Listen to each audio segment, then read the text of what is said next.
রাত পেরোলেই সরস্বতী পূজা। মোটামুটিভাবে সরস্বতী পূজাটা প্রায় সবার বাড়িতেই হয়। তো কাল কাদের বাড়ি সরস্বতী পূজা হচ্ছে জানিও কিন্তু। কাল কিন্তু আমাদের বাড়িতেও সরস্বতী পূজা আছে। সাথে জানুর জন্য একটা স্পেশাল দিন।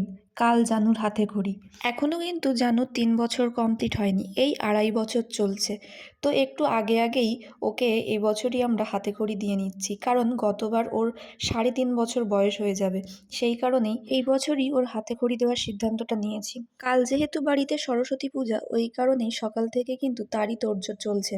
জানো তো, সরস্বতী পূজাটা না আমার কাছে অনেকটাই স্পেশাল একটা দিন। কারণ একটা সরস্বতী পূজার দিনেই জানুর বাবার সাথে কিন্তু আমার বিয়ে হয়েছিল।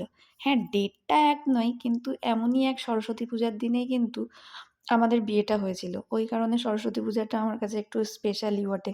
তো কাল নাকি আমাদের অনেক সকাল সকালই পুজোটা হবে। তো ওই কারণে সকাল সকাল ঘুম থেকে উঠতে হবে। আর বেশি বকবো না। Good night, tata. ও হ্যাঁ, আর এই দেখো আমাদের প্যান্ডেলের কাজ চলছে এখনো। তো কেমন হয়েছে কালকে দেখাবো। আজকের জন্য টাটা, বাই। ও আর হ্যাঁ, কাল সবাই পুজোটা ভালো করে কাটিও, কেমন?